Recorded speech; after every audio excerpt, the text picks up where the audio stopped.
ওদিকে ঘুরে আছো কেন? তুমি এখানে? হ্যাঁ, আমি এখানে। আমি আমার চাহিদা মেটাতে এসেছি। তোমার চাহিদা মেটাতে এসেছো মানে? তোমার স্বামী থাকতে তুমি এখানে এসেছো কেন? তাহলে তুমি কেন স্ত্রী থাকতে এখানে আসো? আমি তোমার স্ত্রী আর তুমি আমাকে লুকিয়ে এখানে আসো?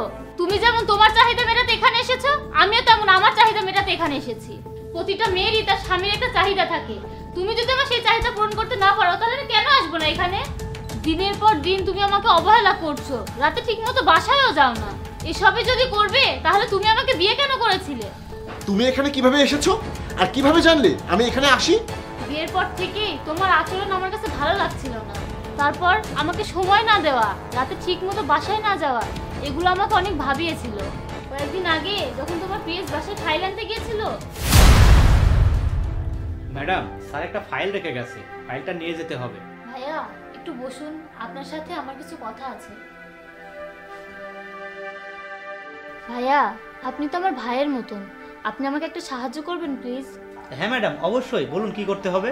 আপনি তো সব সময় আপনার স্যারের সাথেই থাকেন, আপনি কি বলতে পারবেন আপনার স্যার কোথায় কি করে? প্রায় সে রাতে বাসায় আসে না।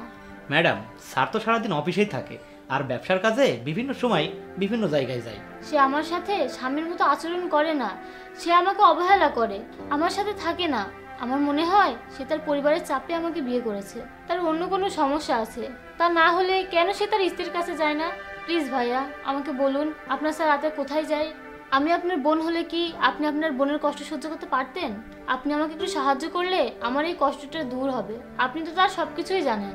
ম্যাডাম, আমি জানি স্যার কোথায় যায়, কিন্তু আমি তার চাকরি করি, সে আমাকে বিশ্বাস করে। এইসব কথা আপনাকে বললে তার সঙ্গে আমার বেইমানি করা হবে, কিন্তু আমি আপনার কথাও ফেলতে পারছি না, কারণ আপনি আমাকে ভাই বলেছেন। আমার বোনের সাথে এমন হলে আমিও সহ্য করতে পারতাম না। আসলে অনেকদিন ধরেই স্যার একটা মেয়েকে পছন্দ করে আর তার কাছেই স্যার যায়। সে একজন পতিতা, এই জন্য স্যার তাকে বিয়ে করে না। বিয়ে করার প্রয়োজন তাই স্যার আপনাকে বিয়ে করেছে, কিন্তু স্যার তার কাছেই যায়। অনেক ধন্যবাদ ভাইয়া, আমাকে আরেকটু সাহায্য করবেন? জি বলুন। এরপর যেদিন আপনার স্যার ওখানে যাওয়ার কথা বলবে আমাকে আগেই জানিয়ে দেবেন এবং আমাকে ওখানে নিয়ে যাবেন। ঠিক আছে ম্যাডাম। আপনি বসুন, আমি ফাইল নিয়ে আসছি। কি? তুহিনের এত সাহস, সে আমার খেয়ে আমার পরে আমার সাথে বেইমানি করেছে? তাকে তো আমি দেখে নেব, তাকে এই বেইমানির শাস্তি অবশ্যই পেতে হবে। সে উচিত কাজটাই করেছে।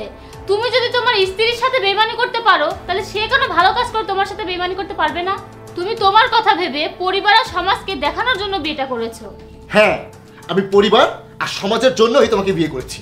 আর আমি অনেক আগে থেকে এই নূপুরকে ভালোবাসি, সেও সবকিছু ছেড়ে